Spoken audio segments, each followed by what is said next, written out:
स्वागत है आप सभी का आपके अपने YouTube चैनल टेक सीख प्रो में। तो जैसा कि हम डिस्कस कर रहे हैं इसरो टेक्नीशियन बी के प्रीवियस ईयर क्वेश्चन पेपर को, तो इस सीरीज में हमने आज पेपर लिया है इसरो सैटेलाइट सेंटर बेंगलुरु का, जिसकी एग्जाम डेट थी 20/11/2016।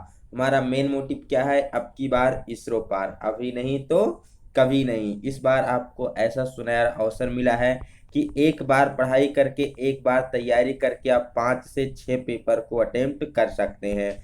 बात की जाए तो पहला पेपर बीएसएससी का है, फिर बेंगलुरु का है सैटेलाइट सेंटर का, उसके बाद बेंगलुरु यूआर राव का है, सैक अहमदाबाद का, सतीश धवन स्पेस सेंटर का है। तो ये 5 पेपर आप एक ही तैयारी में अटेम्प्ट कर सकते हैं। तो अभी नहीं तो कभी नहीं, इसलिए जी जान लगा के मेहनत करनी है और इस बार सिलेक्शन लेके ही छोड़ना है। चलिए स्टार्ट करते हैं आज की वीडियो, जिसमें सबसे पहला क्वेश्चन पूछा गया है, which is not the part of A file. निम्नलिखित में से कौन सा रेती का भाग नहीं है? शोल्डर, हील, फेरूल या बैरल। यहाँ से देखा जाए तो फर्स्ट क्वेश्चन का डी नंबर ऑप्शन सही हो जाएगा। बैरल फाइल का पार्ट नहीं होता है। बाकी शोल्डर, हील, फेरूल ये सभी फाइल के पार्ट होते हैं। बैरल किसका पार्ट होता है? तो ये माइक्रोमीटर का पार्ट होता है। यहाँ से अगर देखा जाए फाइल के और भागों के बारे में, तो यहाँ से आपको फाइल दिखाई गई है। ये सबसे पहले फाइल की हैंडल होती है, जो कि वुडन या फिर इसकी प्लास्टिक की बनाई जाती है, ज़्यादातर वुडन की बनाई जाती है। इसके बाद यहाँ पर फेरूल लगा होता है। ठीक, फेरूल का काम क्या होता है? इस हैंडल को फटने से बचाने के लिए। टैंक जो कि हैंडल में प्रवेश करता है। पूछा जाता है रेती का कौन सा भाग हार्ड और टेम्पर नहीं होता, तो टैंक को छोड़कर बाकी रेती का सारा पार्ट हार्ड एंड टेम्पर होता है। टैंक को हार्ड टेम्पर क्यों नहीं किया जाता? क्योंकि हैंडल में फिट करते समय इसे हमें ठोकना पड़ता है, पीछे से इसमें चोट लगानी पड़ती है। अगर हम टैंक को हार्ड और टेम्पर करेंगे तो फिट करते समय ये टूट जाएगा। और यहाँ पर जो ये बेबल्ड भाग होता है टैंक के पीछे वाला, ये क्या होता है? शोल्डर होता है।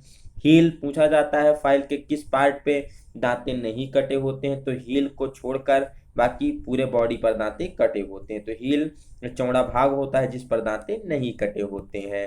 नेक्स्ट होता है फाइल की लेंथ। अगर देखी जाए तो यहाँ टिप से लेकर के हील तक की ली जाती है। जो यहाँ हील से है, यहाँ से लेकर के टिप तक की या पॉइंट तक की जो दूरी होती है, यही फाइल की लेंथ कहलाती है। सबसे पहला जो यहाँ ऊपर आप फेस देख पा रहे हैं, ये क्या है? इसका फेस है या साइड कह सकते हैं। इस पर according to you single cut, double cut दांतें कटे होते हैं। बात की जाए एज की, तो एज ये बेसिकली जो बगल का किनारा होता है, इस पर सिंगल कट दांते कटे होते हैं, और सेफ एज फाइल में इस पर दांते नहीं काटे जाते हैं। तो ये कुछ क्वेश्चन फाइल से पूछे जाते हैं जो कि आपको क्लियर होना चाहिए। सबसे ज़्यादा पूछा जाता है कि कौन सा पार्ट पर दांता नहीं कटा होता है, तो हील होता है। टैंक किस पार्ट को छोड़कर बाकी सब पार्ट को हार्ड और टेम्पर किया जाता है, तो टैंक को हार्ड और टेम्पर नहीं किया जाता है, क्योंकि फिट करते समय क्या होगा? टूट जाने की संभावना होती है। चलते हैं नेक्स्ट क्वेश्चन की तरफ, जो कि पूछा गया है, the file use for filing leather. रेती उसे चमड़े की घिसाई के लिए प्रयोग किया जाता है। तो ये लगभग हमारे सभी वीडियो में क्वेश्चन रिपीट हो रहा है कि किस फाइल का प्रयोग चमड़े की घिसाई के लिए प्रयोग करते हैं। तो आप कह सकते हैं बहुत ही मोस्ट इंपॉर्टेंट क्वेश्चन इसरो के बेसिस से है।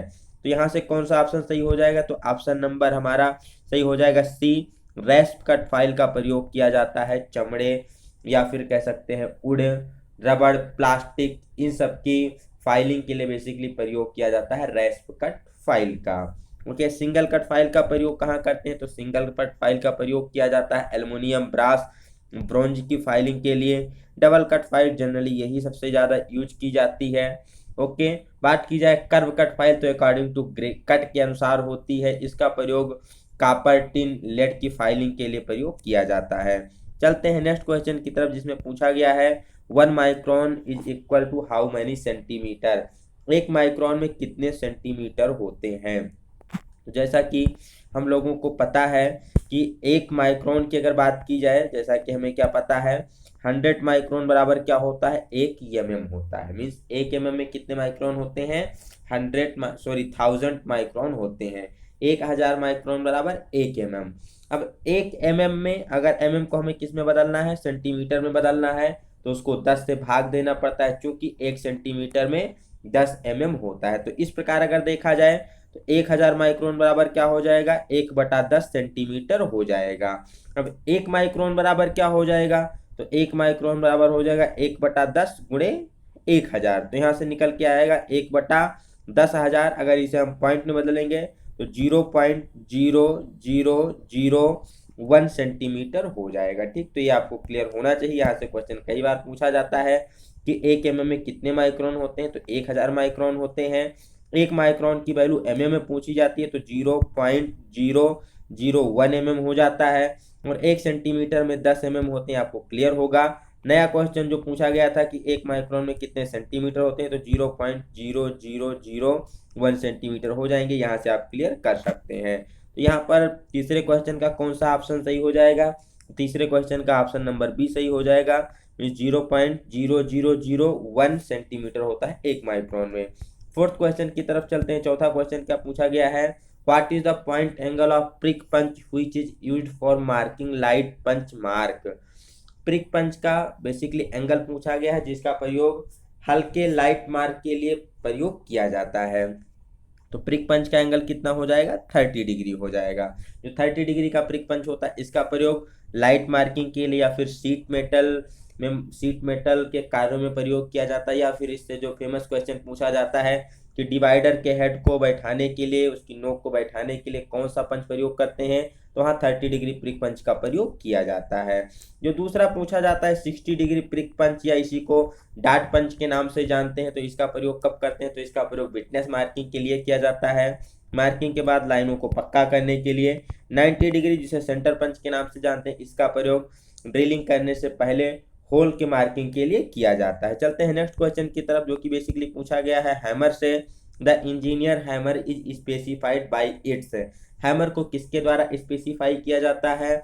Volume, length of handle, weight या फिर मटेरियल। तो यहाँ से हमारा ऑप्शन नंबर सी सही हो जाएगा कि हैमर को किसके द्वारा स्पेसिफाई किया जाता है? तो उसके वेट के अनुसार, भार के अनुसार, और साथ ही साथ उसके पिन के अनुसार कि कौन सा पिन का हैमर है, बाल पिन है, क्रॉस पिन है या फिर स्ट्रेट पिन है, और उसके साथ साथ उस हैमर का वेट कितना है, वो हैंड हैमर है या फिर स्लेज हैमर है। तो दो प्रकार से हम हैमर को स्पेसिफाई करते हैं, अकॉर्डिंग टू वेट के अनुसार एंड अकॉर्डिंग टू पिन के अनुसार। चलते हैं नेक्स्ट क्वेश्चन की तरफ।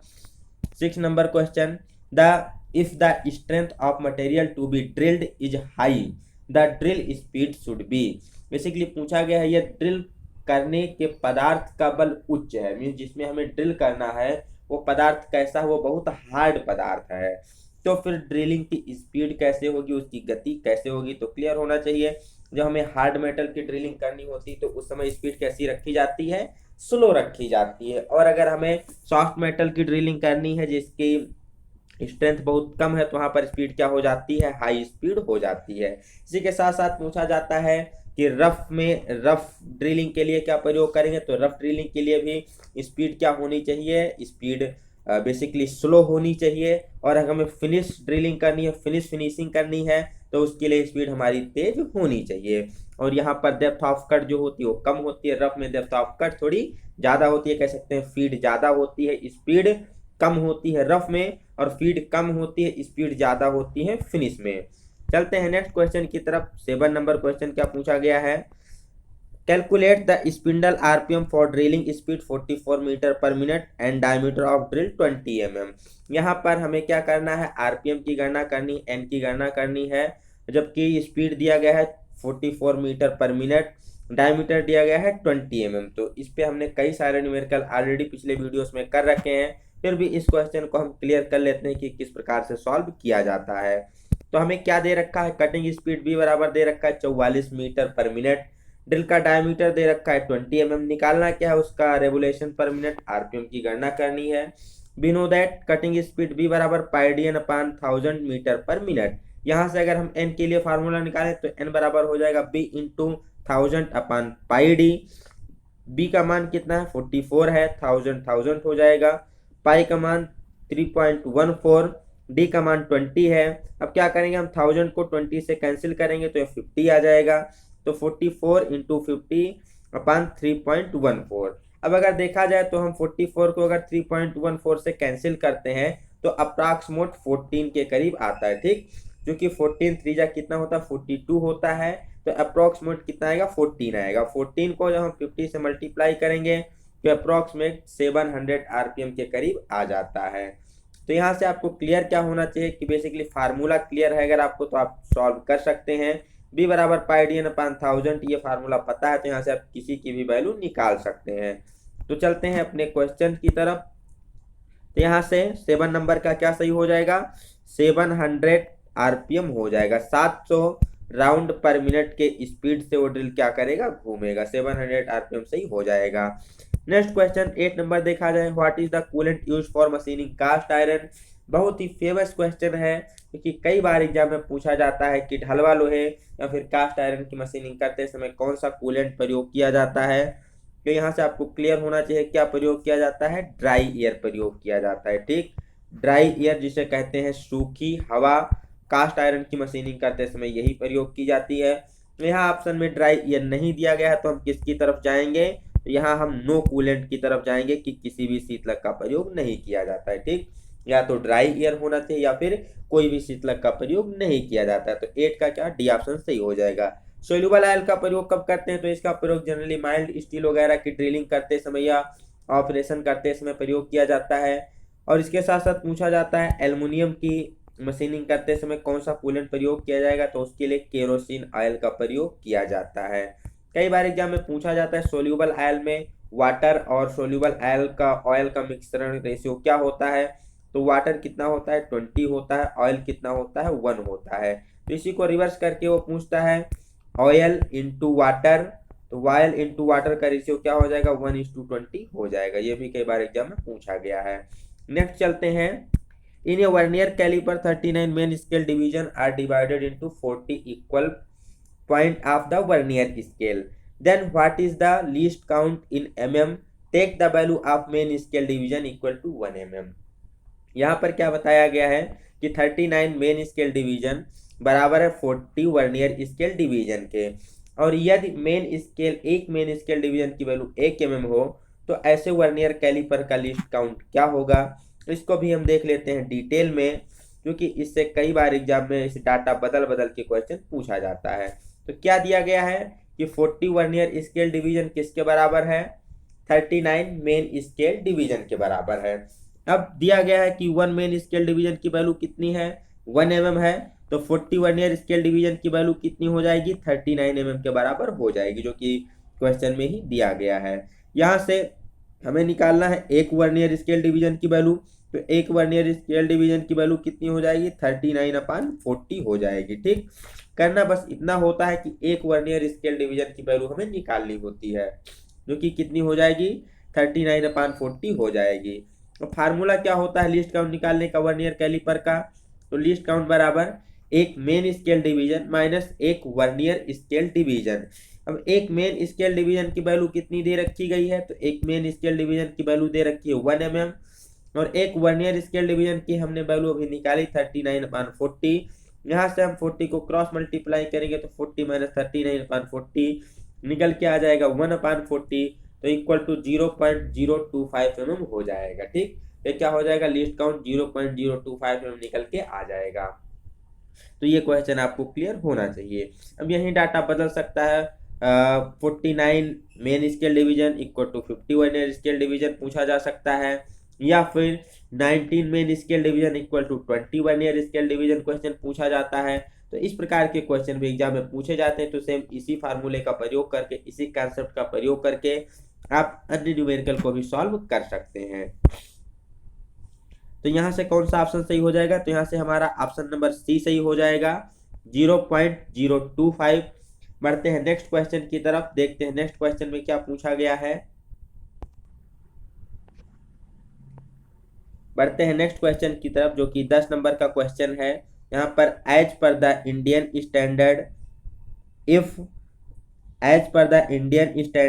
IS सिस्टम, ये drill bit is designated 9.5H IS 501HS in this number 9.5 stand for. यहाँ पर एक ड्रिल का बेसिकली क्या दिया गया है, तो उसका स्पेसिफिकेशन दिया गया है। अब उसमें पूछ रहा है कि 9.5 किसको प्रदर्शित करता है। 9.5 क्या प्रदर्शित कर रहा है, ये ड्रिल का डायमीटर प्रदर्शित कर रहा है कि कितने ड्रिल का प्रयोग किया जाता है। तो क्या है, ड्रिल डायमीटर को प्रदर्शित किया गया है। चलते हैं नेक्स्ट क्वेश्चन की तरफ बढ़ते हैं, जो कि बेसिकली 11 नंबर का क्वेश्चन दिया गया है। 11 नंबर क्वेश्चन में क्या पूछा गया है, 60 degree 45 minute is equal to 60 degree 45 minute को अगर हमें टोटल डिग्री में बदलना है तो किसके बराबर हो जाएगा, ये हमसे पूछा गया है। तो इसको भी हम देख लेते हैं सॉल्यूशन के द्वारा 11 नंबर का। तो यहाँ पर 60 डिग्री 45 मिनट को हमें डिग्री में बदलना है। अब हमें पता है 1 डिग्री बराबर क्या होता है, 60 मिनट होता है। ठीक, 1 डिग्री बराबर क्या होता है, 60 मिनट होता है। तो 60 डिग्री इंटू 45 मिनट को हम डिग्री में बदल देंगे तो 60 डिग्री वैसे लिखा रह जाएगा। 45 मिनट को क्या बदलना है, हमें डिग्री में बदलना है। तो 45 को क्या करना पड़ेगा, 60 से डिवाइड करना पड़ेगा। तो यहाँ से निकल के आ जाएगा 3/4, तो ये हो जाएगा 0.75। तो 60 में 0.75 जोड़ेंगे तो 60.75 डिग्री निकल के आ जाएगा। ठीक, यहाँ से आपको क्लियर होना चाहिए कि हमारा 60 मिनट बराबर होता है किसके, 1 डिग्री के। ठीक, 60 मिनट किसके बराबर होता है, 1 डिग्री के बराबर होता है। तो अगर हम किसकी निकालेंगे, 45 की वैल्यू निकालें कि 45 मिनट किसके बराबर होता है, तो क्या हो जाएगा, पहले हमें 1 के लिए निकालना होगा। तो जब हम 1 मिनट के लिए निकालेंगे तो ये आ जाएगा 1/60। अब 45 के लिए निकालेंगे तो 45/60 आ जाएगा, जो कि यहाँ पर लिखा गया है। तो इसका कितना सही हो जाएगा, तो 60.75 यहाँ से निकल के आ जाएगा जब इसको हम डिग्री में कन्वर्ट करेंगे। चलते हैं नेक्स्ट क्वेश्चन की तरफ। The diameter of the thread at which the thread thickness equal to the half of the pitch is called. चूड़ी की व्यास जिसमें चूड़ी की मोटाई आधे पिच के समान है उसको क्या कहते हैं। प्रीवियस पेपर में भी ये क्वेश्चन था, तो उसको क्या कहा जाता है, उसको पिच डायमीटर के नाम से जाना जाता है। बेसिकली पिच डायमीटर क्या होता है कि मेजर डायमीटर और माइनर डायमीटर के बीच स्थित एक काल्पनिक व्यास होता है जहां से उसकी चूड़ी की मोटाई क्या होती, आधी हो जाती है। नेक्स्ट पूछा गया है the least count of vernier bevel protector is. Vernier bevel protector का लीस्ट काउंट कितना होता है, तो ये होता है 5 मिनट। बहुत ही मोस्ट इंपॉर्टेंट क्वेश्चन है, वर्नियर बेवल प्रोटेक्टर का लीस्ट काउंट कितना होता है, 5 मिनट होता है। वर्नियर बेवल प्रोटेक्टर के द्वारा क्या मापा जाता है, तो एक प्रकार का एंगुलर मेजर इंस्ट्रूमेंट है जिसके द्वारा हम एक्यूट एंगल और ऑब्ट्यूज एंगल मीन्स न्यून कोण और अधिक कोण दोनों को माप सकते हैं। ठीक, कितनी एक्यूरेसी में, तो 1 डिग्री के 12वें भाग मीन्स 5 मिनट तक की एक्यूरेसी में माप सकते हैं। अब यहाँ से अगर पूछा जाए कि वर्नियर बेवल प्रोटेक्टर में मेन स्केल की वैल्यू कितनी होती है, तो मेन स्केल की वैल्यू होती है 1 डिग्री। और अगर पूछा जाए वर्नियर स्केल की वैल्यू कितनी होती है, तो वर्नियर स्केल की वैल्यू 1 डिग्री 55 मिनट के बराबर होती है। ये आपको क्लियर होना चाहिए, 1 डिग्री 55 मिनट के बराबर हो जाती है वर्नियर स्केल। और मेन स्केल 1 डिग्री होता है। लीस्ट काउंट कितना होता है, तो 5 मिनट लीस्ट काउंट हो जाता है। ठीक, अब 5 मिनट से अगर हमें और अधिक एक्यूरेसी में मेजर करना है तो किसका प्रयोग किया जाता है, आपको क्लियर होना चाहिए। जब हमें 1 डिग्री के एक्यूरेसी में कोण को मेजर करना होता है तो प्रोटेक्टर का प्रयोग करते हैं। 5 मिनट की एक्यूरेसी में वर्नियर बेवल प्रोटेक्टर का प्रयोग करते हैं। और अगर हमें 1 मिनट की एक्यूरेसी में मेजर करना है तो वहां पर हम साइन बार का प्रयोग करते हैं। तो क्लियर होना चाहिए। नेक्स्ट क्वेश्चन पूछा गया है in a screw thread the top surface joining the two adjacent side of the thread is called. एक स्क्रू चूड़ी में उसके दो जो पार्श्व होते हैं उसको जोड़ने वाली जो ऊपरी सतह होती है उसको क्या कहते हैं, तो इसको क्रेस्ट के नाम से जाना जाता है। जो ऊपरी सरफेस दोनों को ज्वाइन करती है उसे क्या कहते हैं, क्रेस्ट के नाम से जानते हैं। इसके पूरे हम डिटेल को ही क्लियर कर लेते हैं फिगर के द्वारा, जिससे आपको और किसी क्वेश्चन में कोई डाउट ना रह जाए। तो यहाँ पर आप देख पा रहे होंगे, ठीक, यहाँ पर दिखाया गया है फिगर में, आपको थोड़ा ऊपर कर लेते हैं। यहाँ पर स्क्रू थ्रेड की एक ये फ्लैंक हो गई, एक ये फ्लैंक हो गई। अब इन दोनों को जो जोड़ रही है सरफेस उसे क्या कहते हैं, उसे बेसिकली क्रेस्ट कहते हैं। और क्रेस्ट क्या होता है, स्क्रू थ्रेड की दोनों साइड ऊपर की ओर जहां पर मिलती है उसको क्रेस्ट कहते हैं। अब यही जहां पर लोअर साइड पर इस स्क्रू थ्रेड की जो दोनों फ्लैंक होती हैं वो बेसिकली जिस सतह पे नीचे जिस सतह पे जाकर मिलती है उसे क्या कहते हैं, तो उसे रूट के नाम से जानते हैं। और दो कह सकते हैं जो दो थ्रेड के बीच के उसके अगर हम सेंटर टू सेंटर डिस्टेंस लेते हैं तो उसको किस नाम से जाना जाता है, उसको पिच के नाम से जाना जाता है। पिच क्या होता है, दो चूड़ी के सेंटर के बीच की दूरी होती है जिसको पिच के नाम से जानते हैं। अब यहाँ पर मेजर और माइनर डायमीटर के बारे में पूछा जाता है, तो मेजर डायमीटर सबसे बड़ा व्यास होता है, जो कि अगर एक्सटर्नल थ्रेड में बात की जाए तो ब्लैंक का व्यास होता है जिस पर हम थ्रेड काटते हैं। और इंटरनल थ्रेड की बात की जाए तो पूर्ण रूप से थ्रेड कट जाने के बाद जो व्यास प्राप्त होता है वो मेजर डायमीटर होता है। माइनर डायमीटर क्या होता है, तो स्क्रू थ्रेड का सबसे छोटा व्यास होता है। ठीक, आंतरिक चूड़ी में इंटरनल थ्रेड में ड्रिल किए गए होल का व्यास होता है, और आउटर थ्रेड में पूर्ण रूप से चूड़ी कट जाने के बाद जो व्यास प्राप्त होता है वो उसका क्या होता है, माइनर डायमीटर होता है। इन दोनों के बीच में यहाँ पे एक देख पा रहे हैं डॉटेड लाइन, ये क्या होती है, होती है पिच डायमीटर। बेसिकली क्या होता है, पिच डायमीटर होता है, जो कि मेजर डायमीटर और माइनर डायमीटर के बीच का एक काल्पनिक व्यास होता है। ठीक, बेसिकली जो भी चूड़ी का मेजरमेंट वगैरह होता है, चूड़ी की जो मोटाई होती है वो यहीं से ली जाती है, और चूड़ी की मोटाई पिच की क्या होती है, आधी होती है। और क्रेस्ट क्या होता है, तो चूड़ी का ऊपरी सिरा होता है जहां पर उसके आके दोनों फ्लैंक मिलते हैं, और रूट क्या होता है, चूड़ी का निचला सिरा होता है जहां पर उसके दोनों जाके फ्लैंक मिलते हैं। ठीक, और फ्लैंक यहाँ पर जो आपका तिरछा वाला साइड है इसी को क्या कहते हैं, फ्लैंक के नाम से जानते हैं। तो चलते हैं नेक्स्ट क्वेश्चन की तरफ। नेक्स्ट क्वेश्चन में क्या पूछा गया है, 15 नंबर क्वेश्चन पूछा गया है, what is the blank size diameter for preparing A bolt for M12 into 1.5। M12 into 1.5 का हमारा एक बोल्ट है, उस पर ब्लैंक साइज क्या होगा जिस पर हमें थ्रेड काटनी है। तो इसको भी हम क्लियर कर लेते हैं बेसिकली पूरे डिस्क्रिप्शन के साथ। तो हमें क्या दिया गया है, सबसे पहले हमें दिया गया है M12 इंटू 1.5। यहाँ पर M क्या है, M का मतलब है मीट्रिक थ्रेड, 12 क्या है, मेजर डायमीटर है, और 1.5 क्या दिया गया है, तो 1.5 उसकी क्या है, पिच दी गई है। कई बार इसके स्पेसिफिकेशन से भी एग्जाम में क्वेश्चन पूछा जाता है। M मीट्रिक, 12 मेजर डायमीटर, 1.5 क्या हो जाती है, उसकी पिच हो जाती है। तो ब्लैंक साइज निकालने के लिए फार्मूला होता है, 15 नंबर का क्वेश्चन है। ब्लैंक साइज निकालने के लिए फार्मूला क्या होता है, major diameter minus pitch upon 10। Most important formula है, ब्लैंक साइज बराबर major diameter minus pitch upon 10। तो मेजर डायमीटर 12 mm है, पिच कितनी 1.5 है, 1.5 को जब हम 10 से डिवाइड करेंगे तो कितना निकल के आ जाएगा, 0.15 निकल के आएगा। 12 में से 0.15 को माइनस करेंगे तो 11.85 निकल के आता है, जो कि क्या हो जाएगा, मेजर डायमीटर हो जाएगा। तो अगर हमें M12 इंटू 1.5 की थ्रेड काटनी है तो उसका जो ब्लैंक साइज हो क्या होगा, 11.85 mm हो जाएगा। ऑप्शन नंबर ये सही हो जाएगा। 16 नंबर क्वेश्चन की बात की जाए, which vice is use for holding rebate keys. Rebate keys को होल्ड करने के लिए कोई भी मशीनिंग ऑपरेशन करते समय किस वाइस का प्रयोग किया जाता है, तो यहाँ से आपको क्लियर होना चाहिए, हैंड वाइस का प्रयोग किया जाता है। ठीक, हैंड वाइस का प्रयोग कब करते हैं, तो रिबेट की छोटे छोटे जो पार्ट होते हैं उस पर फाइलिंग मशीनिंग प्रक्रियाओं को करते समय उसको होल्ड करने के लिए प्रयोग किया जाता है। पिन वाइज क्या होती है, तो बहुत छोटे छोटे कंपोनेंट जो डॉबल पिन होते हैं, अभी पिन वगैरह होते हैं, लोकेटिंग पिन, डॉबल पिन, इन सबको पकड़ने के लिए पिन वाइज का प्रयोग किया जाता है। बेंच वाइज नॉर्मल प्रयोग की जाती है। पाइप वाइज का प्रयोग किसी सिलेंड्रिकल जाप को, पाइप वगैरह को पकड़ने के लिए प्रयोग किया जाता है। ठीक, पाइप वाइज में पूछा जाता है कितने पॉइंट पर ग्रिप करती है, तो ये 4 पॉइंट पर ग्रिप करती है जॉब को। नेक्स्ट क्वेश्चन नंबर 17, ये single tool which perform the combined operation of drilling and counter sinking.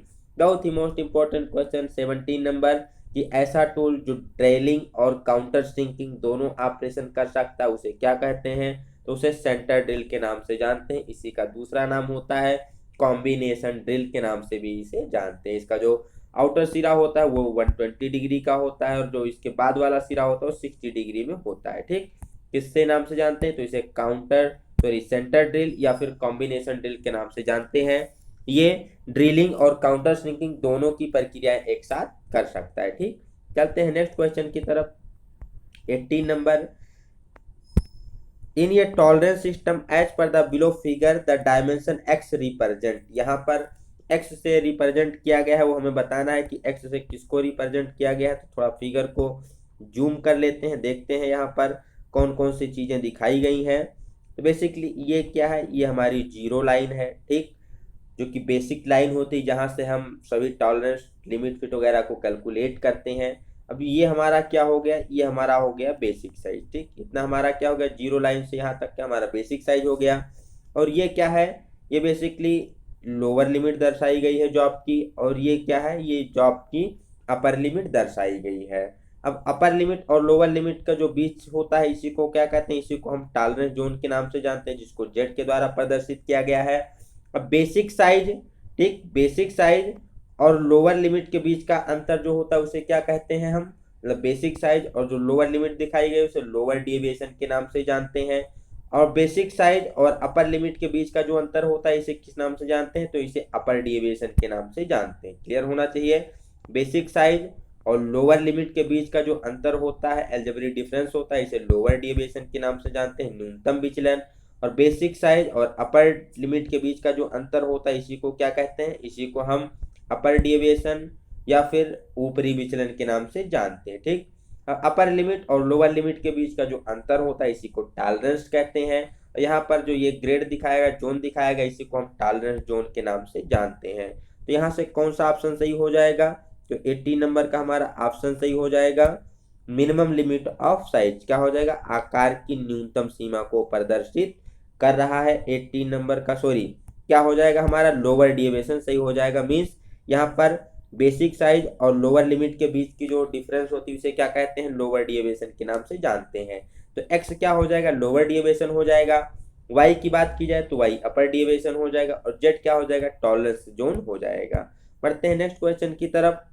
19 number, in a hole and shaft tolerance system small letter indicate fundamental deviation of. आपने देखा होगा जब भी कहीं कोई मीन्स फिट वगैरह प्रदर्शित किया जाता है, जैसे मान लीजिए लिखा है 25H7/P6, तो यहाँ पर 25 क्या होता है, बेसिक साइज होता है। ये H क्या होता है, होल का फंडामेंटल डेविएशन होता है 7, ग्रेड ऑफ टॉलरेंस। P क्या होता है, शाफ्ट का fundamental deviation 6, grade of tolerance होता है। तो ये पूछा गया जो स्मॉल लेटर होता है ये किसको प्रदर्शित करता है, तो स्मॉल लेटर बेसिकली किसको प्रदर्शित करता है, तो शाफ्ट को प्रदर्शित करता है। तो यहाँ से क्या क्लियर हो जाएगा, ऑप्शन नंबर बी सही हो जाएगा। स्मॉल लेटर शाफ्ट को प्रदर्शित करता है, और अगर कैपिटल लेटर दिया जाता है तो किसको प्रदर्शित करता है, कैपिटल लेटर होल को प्रदर्शित करता है।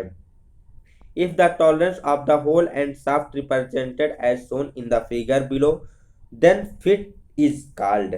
यहाँ पर बेसिकली होल और शाफ्ट का टॉलरेंस जोन दिखाया गया, तो यहाँ पर पूछ रहा है कौन सी फिट है, तो ये हमारी कौन सी है, ये बेसिक लाइन है। बेसिक लाइन के ऊपर पहले होल दिया गया, फिर उसके बाद शाफ्ट दिया गया। तो यहाँ पर हमें देख पा रहे हैं सीधा सीधा कि जो शाफ्ट की टॉलरेंस जोन है ये होल के टॉलरेंस जोन से क्या है, पूर्ण रूप से ऊपर है। ठीक, मीन्स हमारा शाफ्ट का क्या है, साइज बड़ा है, और होल का साइज क्या है, छोटा है। शाफ्ट का टॉलरेंस जोन ऊपर है, होल का टॉलरेंस जोन नीचे है। तो जब कभी भी शाफ्ट का साइज होल के साइज से बड़ा होता है तो वहां पर कौन सी फिट आती है, तो वहां पर इंटरफेरेंस फिट आती है। क्योंकि यहाँ पर पूर्ण रूप से शाफ्ट का टॉलरेंस जोन होल के टॉलरेंस जोन से ऊपर दिखाया गया है, तो कौन सी फिट हो जाएगी, इंटरफेरेंस फिट हो जाएगी। अगर यही शाफ्ट का कहाँ होता टॉलरेंस जोन, होल के टॉलरेंस जोन से नीचे होता तो क्लियरेंस फिट हो जाती। और अगर ये दोनों टॉलरेंस जोन आपस में ओवरलैप करते तो कौन सी फिट हो जाती, तो वहां पर हमारी ट्रांजिशन फिट हो जाती। बट इसमें शाफ्ट ऊपर है, होल नीचे है, तो कौन सा हो जाएगा, इंटरफेरेंस फिट सही हो जाएगा। 20 नंबर का ऑप्शन नंबर बी हो जाएगा। चलते हैं नेक्स्ट क्वेश्चन की तरफ। Pneumatic drill is operated by, जो न्यूमेटिक ड्रिल होते हैं किसके द्वारा ऑपरेटेड किए जाते हैं, उसमें क्या होती है, कंप्रेस्ड एयर एनर्जी के द्वारा, संपीड़ित वायु शक्ति के द्वारा ऑपरेटेड किए जाते हैं। तो न्यूमेटिक ड्रिल किसके द्वारा ऑपरेटेड होते हैं, कंप्रेस्ड एयर एनर्जी के द्वारा ऑपरेट किए जाते हैं।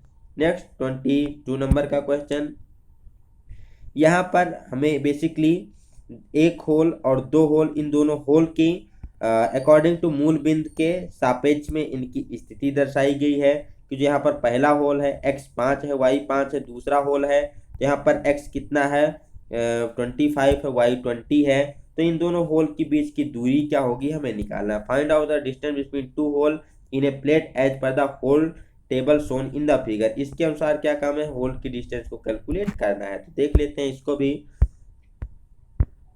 यहाँ पर आपको दिखाया गया है। ठीक, यहाँ पर हमने मान लिया कि 0 0 क्या है, हमारा रेफरेंस है, मूल बिंदु है।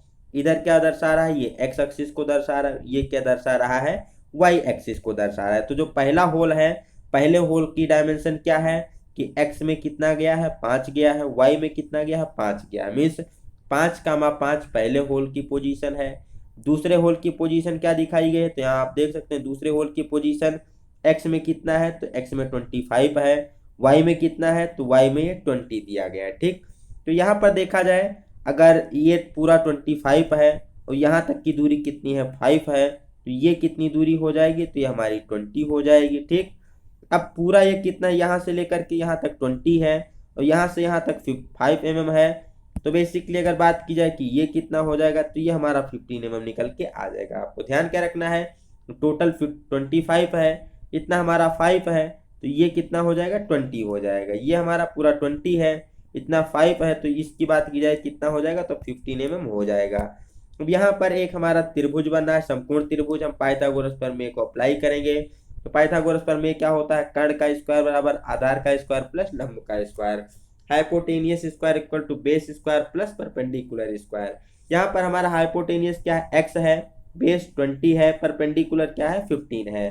तो x का स्क्वायर इक्वल टू 20 का स्क्वायर प्लस 15 का स्क्वायर, 20 का स्क्वायर 400, 15 का स्क्वायर 225 हो जाएगा, इक्वल टू आ जाएगा 625, और 625 किसका स्क्वायर रूट हो रहा है, तो 25 का स्क्वायर रूट होता है। तो आशा करते हैं ये क्वेश्चन आपको क्लियर हो गया होगा। ठीक, तो यहाँ से दोनों होल के बीच की दूरी क्या हो जाएगी, तो दोनों होल के बीच की दूरी 25 mm हो जाएगी। बढ़ते हैं नेक्स्ट क्वेश्चन की तरफ, 23 नंबर क्वेश्चन की तरफ।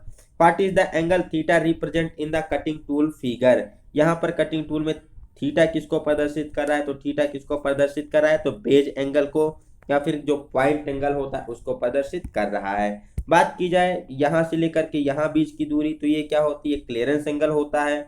और जो ये ऊपर वाली दूरी है, इस टूल के अपर साइड और उसके 90 डिग्री के बीच का जो एंगल होता है वो बेसिकली क्या होता है, रैक एंगल होता है। और टूल के लोअर साइड, बॉटम साइड और जॉब के सरफेस के बीच जो एंगल होता है वो क्लियरेंस एंगल होता है।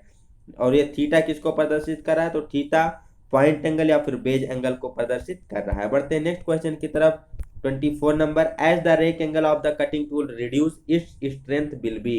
जैसे जैसे रैक एंगल की वैल्यू कम होती जाती है तो टूल का स्ट्रेंथ क्या होता है, बढ़ता जाता है। ये basically single point cutting tool से पूछा गया है। जैसे कि जो निगेटिव रेक एंगल वाले टूल होते हैं कुछ हमारे इस प्रकार के होते हैं। ठीक, निगेटिव कुछ इस प्रकार से उनके टूल को डिजाइन किया जाता है। तो जैसे जैसे यहाँ पर क्या होता है, रैक एंगल की वैल्यू घटती जाती है, कम होती जाती है, तो टूल की स्ट्रेंथ क्या होती है, बढ़ती जाती है। ठीक, इसीलिए लेथ में जो निगेटिव रेक एंगल वाले टूल होते हैं उसका प्रयोग किया जाता है हार्ड मटेरियल या फिर ब्रिटल मटेरियल की टर्निंग के लिए। और जो पॉजिटिव रेक एंगल वाले होते हैं, पॉजिटिव रेक एंगल के टूल कुछ इस प्रकार से ग्राइंड किए हुए होते हैं। पॉजिटिव रेक एंगल के टूल कुछ इस प्रकार से ग्राइंड किए हुए होते हैं। ठीक, इनकी पॉइंट कुछ ऊपर की तरफ होती है। तो इसका प्रयोग किया जाता है बेसिकली नरम पदार्थों की ग्राइंडिंग के लिए। ठीक, और एक होता है जीरो रेक एंगल, जो कि क्या होता है, बेसिकली ऐसे फ्लैट होता है। तो जीरो रेक एंगल का प्रयोग किया जाता है ब्रास की टर्निंग करते समय, जब हमें ब्रास की मशीनिंग करनी होती है। ठीक, तो वहां पर प्रयोग किया जाता है जीरो रेक एंगल। ऐसा बेसिकली इसलिए होता है कि जब हम ब्रास की टर्निंग करते हैं तो जो चिप्स होती है वो छोटी छोटी निकलती है, इसलिए जीरो रेक एंगल का प्रयोग किया जाता है। 25 question number. Identify the heaviest material in the given option. सबसे हैवी मटेरियल क्या होता है, तो सबसे हैवी मटेरियल होता है लेड। लेड क्या होता है, सबसे भारी होता है। बात की जाए सबसे लाइटेस्ट मटेरियल, सबसे मीन्स हल्का कौन सा होता है, तो सबसे हल्का होता है एल्यूमिनियम। एल्यूमिनियम सबसे लाइटेस्ट होता है, लेड सबसे हैवी होता है। तो 25 का ऑप्शन नंबर डी सही हो जाएगा। 26 number question. Name the part of the lathe machine that provide the method of holding and moving the cutting tool.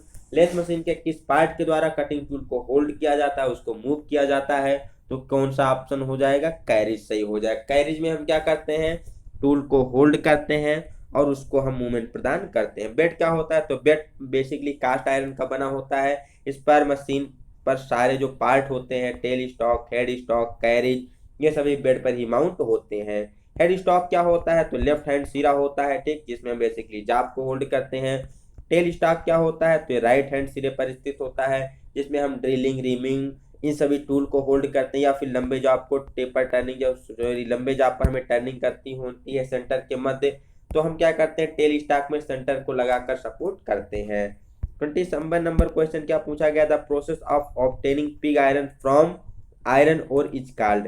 Basically जब हमें क्या करना होता है, आयरन का निर्माण करना होता है, तो सबसे पहले हमें क्या होता है, हमारे पास कच्चा लोहा होता है। कच्चे लोहे में ऐश के रूप में होता है, उससे हम निष्कर्षण करते हैं धातु का, तो सबसे पहले प्राप्त होता है पिग आयरन।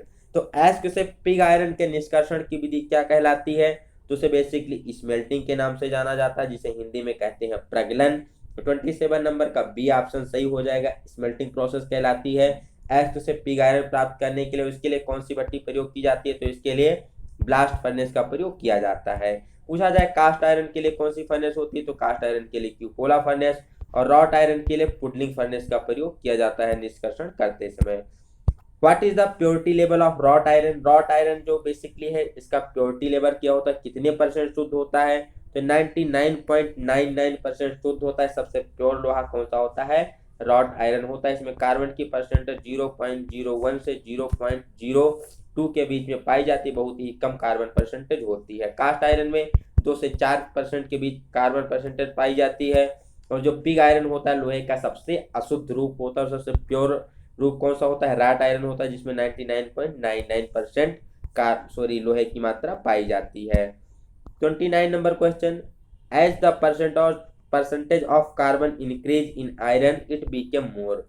जैसे जैसे हम क्या करते हैं, आयरन में कार्बन की परसेंटेज बढ़ाते जाते हैं, वैसे वैसे क्या होता है, तो हमारा मटेरियल हार्ड होता जाता है।